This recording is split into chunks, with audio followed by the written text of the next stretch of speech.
is up, you guys? Welcome back to the channel. It's Jada here, and yes, I know I'm looking a little rough. I am going to be doing something with my hair in this video, but today we're going to be talking about 90 Day Fiance. Before the 90 days, this is going to be the tell-all. It was broken up into 4 parts, so I'm going to be basically putting all of that into this one video because I just didn't see the need to just do 4 different videos. It was like unnecessary. So I'm just going to be giving a quick update from when I did my last video. I'll link that in the corner here, but I think I only did it up to like a certain point. I was maybe like 2 or 3 episodes away from the tell-all, so I was like, you know what, we're just going to give a quick update of what happened in between those last couple of episodes leading up to the tell-all, and then I'm going to go into what actually happened in the tell-all. I said tell-all so many times in that sentence, that run-on sentence. But anyways, so let's get right into it. I got my hair tea and also my TGIN Buttercream Daily Moisturizer. I'm obsessed with this stuff. I actually had a BOGO at Sally's. It was like a buy one, get one. So I was like, oh, perfect. Awesome. So Tiger Lily and Adnan.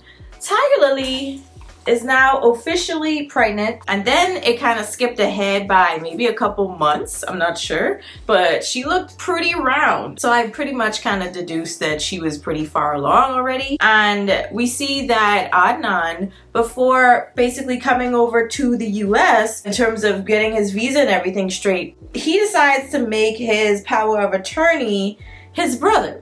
So because there was no prenup in place, Tiger Lily feels a ways about that because she's just like, I don't know, if anything were to happen to you, you kind of putting me at risk a little bit. And I was like, girl, you should have thought about that before you got married. So now she's trying to think of ways to protect herself now that she's already married. So she's looking into like a post-nuptial agreement. She talks to Adnan about it, and he's just like, you know what, I'm not going to go to the visa interview thing if you're not going to trust me and my decisions.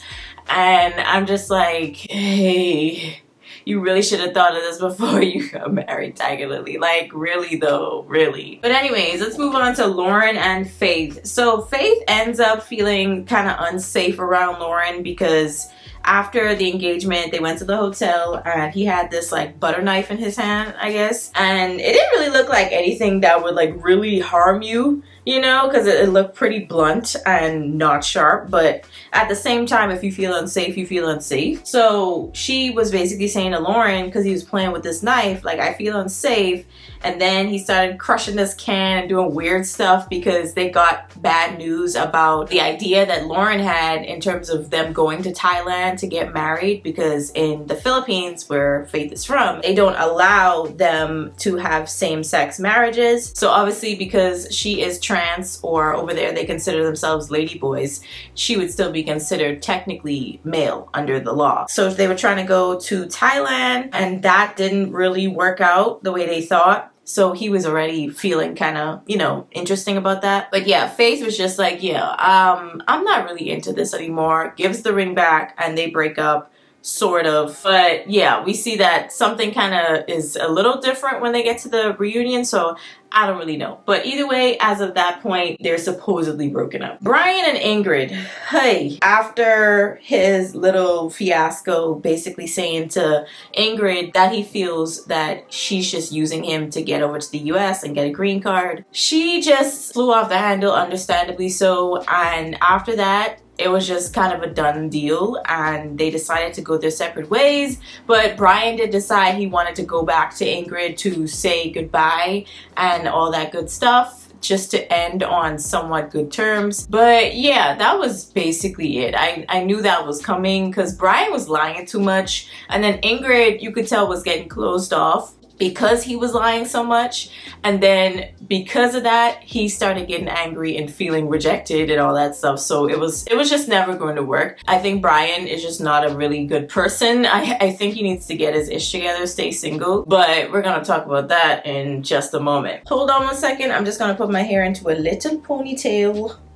Now, we were on Via and Sunny, and Via and Sunny decided to still go ahead and get engaged. He decided to still propose. She accepted. And they shared that information with his dad before she goes to leave to the US, because she was pressing him. She was like, I want to tell him before we leave just to get it out the way. And Sunny is super apprehensive about it because he's just like, I know my dad. I know how he's going to react, and this is not going to be good. Via was very adamant. She was like, you know what? We're just going to do it. I don't care. But sure enough, they get to tell his dad their news of their engagement, and he's just like, no, you're not engaged. No, you're not. No. Because I don't even approve this girl. Like, what? Especially after how she acted when they first met. She walked off. And also the fact that she's not going to be changing her religion. She's not going to be trying to convert to Islam. It was just a whole lot working against her. I kind of applaud her, obviously, for choosing to stick with what she wants to stick with. But at the same time, it's just like, Sunny, you should have told her that this is one of the requirements. And number two, Via, after he told you, I feel like y'all should have just ended this relationship, because this is just going to be a constant issue. But we're gonna move on. So now Sunny is by himself, and Via is trying to get Sunny to the US, get his visa all straightened out. Niles and Matilda, they finally get the money from Mr. Ark for them to get married, and now Niles is heading back to the States. And you can see that Matilda is getting very emotional. Obviously, she has to say goodbye to her husband, and it's just like, I don't know when I'm gonna see you again. I don't know when we're gonna be able to afford this whole visa situation for me to come to the US to be with you. So it is kind of frustrating. Joe and Magda. So Joe finally comes clean about his friendship with a woman that he used to sleep with and also date, but he manages to get Magda back on board with their relationship, even though she needed some space at the time of him telling her. She was angry. She was like, I'm gonna take your face and her face, and I'm gonna, do something to your eyes. I was like, girl, calm down. Like, whoa. I was like, yeah, you're kind of verifying to me that, yeah, you got anger issues. Just going to be honest with you. Either way, he gets her back on board. He's just like, hey, if you could come back to meet my family in the States, that'd be awesome. And then we could probably consider the whole engagement thing. Because she was trying to rush into that engagement by the end of his trip. And I just thought that was ridiculous. Just way too fast. So good thing that, she was just like, yeah, okay, fine. We're just going to hold off on that for now. Lastly, we have Vanya. She finally decided to just get rid of Borjo because he was clearly just wasting her time and dragging her along. Even his friends kind of ratted him out low-key and was like, yeah, you're not ready for this. You're pretty much wasting her time. They meet up one more time, and that was it. She eventually meets a guy named Joshko. Hopefully I'm saying his name right, but either way, Joshko, he is seeming to tick all of her boxes. Everything's going well until she finds out that he has an adopted son, a pretty young son at that, and she's just considering, like, do I want to be a mom? It's one of my relationships in the past where I was, with someone and they had a child and I got connected to them, and then eventually that relationship fell apart, so I couldn't really see the child anymore and it broke her. So she didn't want to go through that again. Understandable. But then we had the issue of, them missing each other, long distance again. He's in Croatia, she's in Florida, and they're trying to make it work. He comes over, they're having a good time, enjoying each other's company. They're even in Vanya's house trying to figure out where the baby would have his room. And then a couple weeks later, she gets a call from him and he's just like, yeah, I can't continue this relationship with you because you're not ready to be a mom. You don't have any motherly instincts. And it's just like, how the heck would you know that when she never even met your child? Like, Joshko, make it make sense. I think in his head, he was just like, yeah, this is not going to work. Like, he was probably missing her too much. And then it was just the whole baby thing, like the pressure of, like, being that new dad. It was probably a lot for him. So after that, they were kind of in limbo because they still had feelings for each other, and she was already planning to come back to Croatia, but she was trying to figure out where they were in their relationship. Like, is their relationship still, or do you just not want to see me anymore? Like, what are we doing? So that was pretty much it. We're gonna move on to the tell-all. All the couples showed up except for Renee and Chitty. Thank God, because I don't think Renee was going to be able to control herself or her mouth, and she was just probably going to pop off at just anything. So I think it was a good thing that they just ultimately decided to sit that one out, or maybe TLC was like, yeah, don't come. You know, one of the two, but thank God. So now I'm just gonna go couple by couple in terms of what happened during the tell-all. So Tiger Lily and Adnan, it seems as though they did have their child already. It was a son. And Adnan clearly is beaming because that's, you know, one of the major things that he wanted from this marriage is a child or children. So I'm not sure if they're going to continue to try for more or if that one son is going to satisfy him. We see that Tiger Lily is also pretty covered up. She's very conservative looking compared to how she was dressed before meeting Adnan for the first time in Jordan. When other people started pointing out these little things about their relationship, about Adnan saying things about her having a small brain or not being that smart because she's a woman, he knows more things because he's a man. People did not like that. Vanya was very outspoken about it. I think Niles also had quite a bit to say. So things got pretty heated because Adnan, I think, is very childish. I'm just going to be honest. Tiger Lily was a little bit more reserved, more quiet. I think she tends to be a little bit more on the quiet side looking at the show, but at the same time it was like, Tiger Lily, could you like say a little bit more? You know, it was like, girl. But anyways, but when it came to the whole conservative dressing, she was like, yeah, I just had a baby. I don't really feel all that like confident in my body yet to be wearing like skin tight stuff. So I was like, yeah, that's understandable. That makes perfect sense. But at the same time, I just think that Adnan kind of making certain comments about her not really knowing things, like it was just like, okay, what do you mean? Let's expand on that. Adnan was feeling very much so attacked. I think Brian even had quite a bit to say. He was like, yeah, I feel like you kind of remind me of myself. I thought I knew everything, but I really didn't. But Adnan wasn't hearing any of it. So yeah, that was very interesting. They haven't really resolved the whole power of attorney thing. I kind of understand where Adnan was coming from in terms of making his brother power of attorney, but also at the same time I do think that Tiger Lily should protect herself, and Vanya even made mention about that, and Adnan just snapped back and was like, well, you didn't protect yourself from those two guys that you were messing with. And I'm just like, you are so childish. Like, oh my god, he shows every bit of his age. I think he's like, what, 23? I mean, at that age I thought I knew everything too, but you really don't know that much to be honest. The rest of the show, Adnan keeps butting in to everybody's segment and he is so annoying. He gets really annoying. But we're just gonna move on to Lauren and Faith. So right now it seems as though they're kind of together but not. I'm very confused, but when they kind of pushed Faith on it in terms of them being engaged and, you know, trying to be together, she was like, yeah, no, I'm not interested in that, basically. And she starts getting emotional. But Lauren, he just tries to make it seem like it's not that big of a deal, which is pretty much his attitude the entire show. It's not that big of a deal. If she wants me to leave or doesn't want to be with me, then it is what it is. And then when he was talking to Vanya, you could see him try to force tears out of his face, and it's just like, Lauren, nothing's coming up. Vanya is trying to like console him, and I'm like, there's nothing to console. I don't really think Lauren actually cares. I think he's trying to force himself to care. I don't think he actually cares. Brian and Ingrid.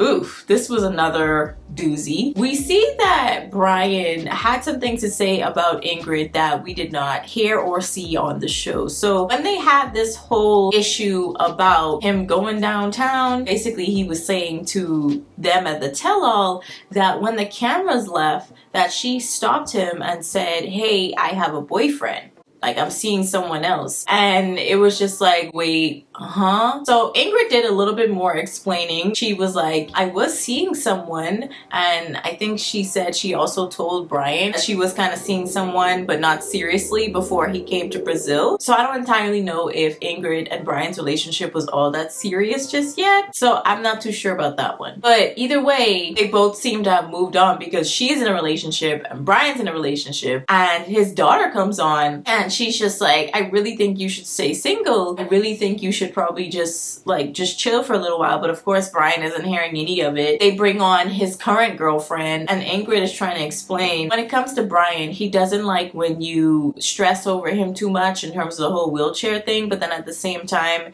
he wants you to like help him with certain things, and it's just kind of like, well, how am I supposed to know if you need help? You know, like it gets stressful. So she's explaining that to the new girlfriend, and the new girlfriend is basically basically saying, yeah, he does have some issues, like some anger issues. And I'm like, yeah, I could definitely see that. But I wish them both the best. I just don't really see how Brian just doesn't really take any accountability in terms of him lying to Ingrid as well. Like, he doesn't see any issue with that still. Like, baffling. Via and Sunny. We see that Sunny still isn't in the US, but they had actually broken up shortly after she went back. And then during that time, she had actually went on like a little date of sorts with one of her friends. One of the friends that actually was watching her pets while she was in South Africa visiting Sunny. And I'm like, girl, why would you do that? If anything, go out on a date with someone random. Do not pick a friend, because what if you get back together with Sunny and now he has to deal with this issue again with someone else? It's just like, anyway, so they also bring in Via's friend. I forgot his name, but it seems as though that definitely causes some tension. And Adnan, he decides to be annoying in this moment, and he's just like, didn't you cheat? Like, you cheated, didn't you? And it's just like, no, she didn't cheat. They were broken up.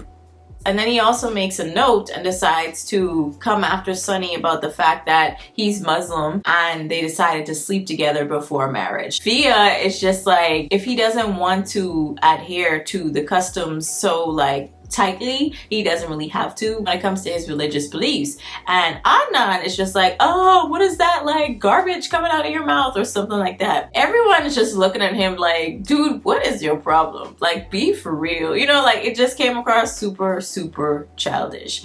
And yeah, it was just kind of like, I mean, he could do whatever he wants to do. You know what I'm saying? Like, I just didn't see the point of this conversation. Like, if that's what he chose to do, then that's what he chose to do. Is it against your beliefs? Yeah, obviously. But at the same time, it's like, that's what he chose to do with his body, so it is what it is, you know, at the end of the day. When it came to their relationship now, it seems like they're back together, but they're still really struggling with Via not wanting to convert to Islam, and Sunny just keeps holding out hope that she will. And I think he's delusional. I think he was delusional from the beginning, thinking that he could just hold that information away from her and then just like drop it on her, like, you know, after they got engaged, and it would just be okay. Like, no, you know what I'm saying? Like, that has to be brought to the forefront and brought to the table in the beginning so that she knows what she's getting herself into and can make the appropriate decision. So I thought that was very unfair for Sunny to do. And then also him still trying to hold out hope for her is just, it's delusional as hell. And she's just very steadfast. I'm not doing that. You know, like, that's her response. Like, I don't know what you're talking about, but I'm not doing that. We move on to Niles and Matilda. So Matilda is still back in Ghana, and also we see that Niles does have a new job. He is working, and he did finally pay off his debt to Mr. Ark from their wedding. Also, he's now trying to pay for the whole visa appointment thing and all the paperwork for Matilda to come to the US, but obviously he's not really making that much money, so he has to do everything in segments. So it's taking a lot longer than he had originally anticipated. And he did promise to Mr. Ark before the wedding that he was gonna have Matilda over there in the States with him in 3 months, but obviously that didn't work out the way he thought it would. And when it comes to that whole visa thing, it could be very kind of touch and go. Sometimes it could take a couple of months, sometimes it could take years. You never really know. It's all based on the situation. But we see that obviously them having a long distance marriage, it is going to be very taxing on them for sure. She wants to see him, but the thing is, he really wants to have her in the States, you know? Mr. Ark comes in, and he also has some things to say, and we see that Adnan, I forgot what exactly he said, but it was something kind of disrespectful to Niles. I think it was something about her wanting him for his money or something like that. I don't know. I forgot what exactly he said, but it was something disrespectful, and it wasn't cool. And Niles is definitely looking at him like, dude, you know what? And he basically walks off because he needed a minute, or else he was gonna blow up at Adnan. And Adnan also tries to talk to Mr. Ark, and Mr. Ark is just looking at him like, okay, buddy. It was just coming across as you doing too much. Calm down. Like, it was like that. And when they decided to go to break, we see that Adnan and Tiger Lily, they were just kind of talking about the whole situation. And you could see, obviously, that Tiger Lily was just taking his side. And it was just kind of annoying because it's like, girl, we were saying the same thing about Adnan. We were saying the same thing about Adnan before we saw that wedding, and the fact that he was like paying for all these other things, like he had his own money. We were thinking the same exact thing. So I don't know what you're talking about in terms of, you know, Niles and Matilda. It's like, girl, we thought Adnan was basically using you for your money, like as a sugar mama. So what are we talking about? They come back after the break and we see that Niles is getting very irritated with Adnan again because he keeps pushing his relationship with Tiger Lily into the conversation with everybody else. He's just like, oh, do you wish good on my marriage, on my relationship? If not, then I can't say the same for you. You know, I can't say the same thing for your marriage. I don't wish you well. And it's just like, nobody cares, Adnan. Nobody cares what you have to say. Like, this entire show, he kept butting in and giving feedback for things that nobody cared about. Nobody asked him what his feedback was. No one asked him his opinion. Anyways, but Niles, you could see, was really trying to keep himself calm, and even Matilda had to be like, please, like, take a breath. And she also spoke to Adnan, was like, listen, I don't like how you disrespected my husband. Like, I'm gonna need you to chill. And I was like, all right, Matilda. I would do the same thing. I'm like, don't play with me. After that, they end up going to break again. And we see that Adnan approaches Niles. And I'm like, what are you trying to do here? Are you trying to start something? Like, what is this? And Niles, he has this moment where he takes his glasses off and he just looks at Adnan and was like, do you know what we do to people like you in the South? Because he's from Alabama. He's like, do you know what we do to people like you? And I was like, ooh. Child, I felt the tension in that room. You could cut that with a knife. Security and production, everyone had to like basically separate them. But Adnan, again, very childish. He's not the type of person you even need to give a second thought or worry about. He's one of those really like just annoying flies that you need to swat every now and again. He really does not deserve your attention in the slightest. But we move on to Joe and Magda, and boy, things got very interesting. So we see that Magda basically went to the US to visit Joe's family and his friends, and it seemed to have gone well, but at the same time, we find out new information, some unseen behind the scenes when they were shooting. We find out that Joe had actually slept with yet another one of his friends in his little group, and he did not say anything to Magda about that either. So she was just finding out that information, and it was like, what are we doing? What are we doing? Like, they talked about some other things as well, but it wasn't really as crazy as that. I just don't know where their relationship lies. He called her after that and just kind of checked on her to make sure she was good, but you could see she was hanging on by a thread, honey. That thread was fraying super fast. He decides to basically leave right away. Joe just gets up after they end the tell-all and just dips. He does not hang around to say goodbye to anybody, nothing. Like, they put him on the hot seat for 2 seconds and he could not handle it. Could not handle it, child. But we're gonna move on to Vanya. So they invited Borjo on. They had a conversation, and you could see that Borjo, I think, pretty much was in a relationship with his ex-girlfriend, or wanted to be back in a relationship, and he was just probably using Vanya to waste the time. So I don't think he was ever interested in Vanya in terms of like a serious way. I think he really just was like interested in killing time. Like, that was just it. And Vanya just happened to be the perfect person to do that with. And yeah, I think everybody else kind of agreed. When we got to Joshko, yeah, things got really strange. So you could see that they still had some respect for each other, but then we find out that Joshko had actually tried to record their intimate moments without her permission. He was claiming that they had talked about it before, but it wasn't in a sense of, yeah, go ahead and do it. You know, it was more like, oh, that would be fun to do, not necessarily to just do it, you know, without me knowing. So that definitely made everybody gasp, and they were like, what? So people were already on defense sense for Vanya. And when it came to their relationship, they're not together, obviously. But when he was asked about something about sex, I don't know, I think it was something about sex. Somebody had asked him a question and he was like, have respect. And Niles and Adnan, for once that entire show, they both agreed, like, what do you mean respect? You didn't even have respect for her not to film her without telling her. Now you want to act like you need respect? Like, what? So it was just crazy. But with Vanya, I think she's just been very unlucky in love, and I don't know why she keeps finding her way into these weird relationships with these weird men. Like, where are you finding them? You know, like, is it the dating apps? Like, are you relying on them too heavily? Like, I just don't know. So yeah, I think that she has been by herself for quite some time, but the thing is, it's just the dating pool has been, I guess, crappy. So I don't really know what to say. That was pretty much it for the tell-all. It wasn't really that eventful. I'm sure if Renee and Chitty had showed up, it probably would have been insane. But I'm glad they didn't, because it would have just been an unproductive day. Y'all let me know what your thoughts were on this season of Before the 90 Days and also this tell-all down in the comments. And I'll catch you guys in the next one. Peace.